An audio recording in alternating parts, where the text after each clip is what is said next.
ලාවට ඔටිසම් දරුවෝ ගැන අපි මූලිකව කතා කරා. ඔටිසම් දරුවෙක්ට මූලිකවම අපිව අවබෝධ කර ගැනීමේ හැකියාව අඩුයි. මොකද එයා එයාගේ තනි ලෝකෙක ජීවත් වෙන දරුවෙක්. නමුත් අපි චිකිත්සාවන් හරියට සිදු කරගෙන යනකොට ටික කාලයක් යනකොට දරුවට ටිකින් ටික ඒ අවබෝධය අපිට ලබා දෙන්න පුළුවන්.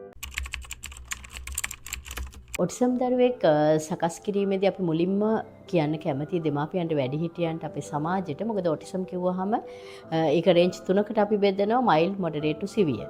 එතකොට මයිල්ඩ් ටු මොඩරේට් මට්ටමේ ඉන්න දරුවෙක් ගොඩාක් දුරට අපේ චිකිත්සාවන් නිවැරදිව අපි දරුවට පුහුණු කිරීම කරොත් සාමාන්‍ය දරුවන්ට වඩා දක්ෂ දරුවන් විදිහට අපිට මේ ලෝකෙට දායාද කරන්න පුළුවන්.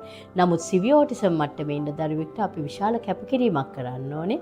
ඒ කැපකිරීම කරොත් ඒ දරුවට එදිනදා වැඩ කරගෙන තමන්ගේ හැකියාවන් දියුණු කරගෙන සමාජයට සමාජානුයෝජ්‍ය වෙන්න පුළුවන් පුද්ගලයෙක් බවට පත් වෙන්නට පුළුවන්. ඔටිසම් දරුවෝ ගැන අපි කතා කරොත් මේ දරුවෝ ගොඩාක් වෙලාවට කැමති තනියම එයාගේම ලෝකෙක ජීවත් වෙන්න කැමති කොටසක්. මොකද ඒ දරුවා එයා ඔටිසම් කියන ඒ ලෝකයේ තුල ගොඩාක් සන්තෝෂයෙන් ජීවත් වෙනකොට අපි එතෙන්ට බාධා කරොත් ඒ දරුවා ලොකු අපහසුතාවයන්ටපත් වෙනවා. සමහරවිට සෙල්ෆ් ඉන්ජර්ඩ් එයාටම හානි කරගන්න පුළුවන් හැසිරීම් රටාවක් තියෙනවා. ඒ වගේ දරුවෝ කොටසක් තමයි අපි ක්‍රමක්‍රමයෙන් මේ ලෝකයට ඒ දරුවන්ගේ බුද්ධිය ඩෙවලොප් කරලා අපි දායාද කරන්න හදන්නේ. මේදී අපි විශේෂයෙන්ම මතක් කරන්න කැමති මේ දරුවෝ සාමූහික ක්‍රියාකාරකම් වලට යොදවද්දී. ඒ කියන්නේ සමාජයේ සමවයස් කට්ටියත් එක්ක යොදවද්දී ගොඩාක් වෙලාට මේ දරුවෝ විනාඩියක වගේ ප්‍රමාණයක් තමයි එම යහළුවන් එක්ක එකතු වෙලා ඉන්නේ. අපේ පෙර පාසල්දී අපි ඒක අධ්‍යයනය කරන්න පුළුවන්, පාසලේදී අධ්‍යයනය කරන්න පුළුවන්. මේ දරුවෝ බලන්නේ හැමතිස්සෙම තනි වෙලා තමන්ගේ පරිසරයක් තුළ ජීවත් වෙන්න. සමාජයේ සිටින අපි ගුරුවරු, වැඩිහිටියෝ, අපේ සමාජයේ ඉන්න සෑම කෙනෙක්ම ඒ දරුවෝ ගැන අවධානයක් දීලා ඒ දරුවන්ට එකතු කරලා ලීඩර්ෂිප්, පර්සනැලිටි, ඒ කියන්නේ එම දරුවන්ගේ පෞරුෂත්වය වර්ධනය කරලා එම දරුවන්ට නායකත්වය දීලා පන්ති කාමරය තුලත් එම දරුවා අනිත් දරුවොත් එක්ක හුරු කරොත් අපිට පුළුවන් ඒ දරුවෝ යහළුවත් සමග ක්‍රියාකාරීත්වයකට හැසිරීමේ මාර්ගය සාදා දෙන්න. ඒ දරුවන්ට අපි හරියටම අපි අධ්‍යාපනය හරි හැසිරීම හරි ඒ චිකිත්සාවන් හරියට පුහුණු වීමක් කරොත් දරුවාගේ දරුවාට වෙනස්, සමහර දරුවන්ගේ බුද්ධි වර්ධනය වැඩි, සමහර දරුවන්ට අවබෝධ කරගැනීමේ හැකියාව අඩුයි.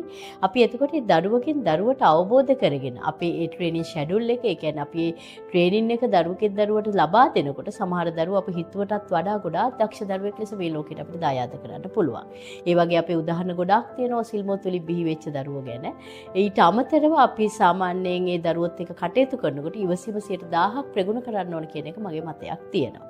දරුවා අවබෝධ කර ගැනීම, දරුවාට අනුව අපේ ක්‍රියාකාරකම් සකස් කිරීම තමයි අපි මූලිකව කළ යුත්තේ.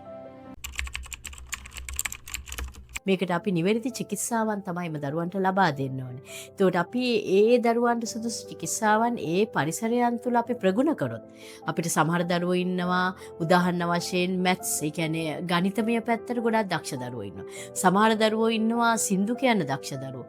සමහර දරුවෝ ඉන්නවා එයා ක්‍රීඩා පුහුණු වීම මේ වගේ දේවල් වලට දක්ෂ දරුවෝ. අපි එතකොට ඒ දරුවාගේ ඒ හැකියාවන් අවබෝධ කරගෙන අපි හරියට ඒක ඉලක්ක කරගෙන එම දරුවා ඒකට අනුගත කරොත් අපිට සාමාන්‍ය දරුවන් තුළ ඉතාමත් දක්ෂ දරුවෙක් බිහි කරන්නට පුළුවන්.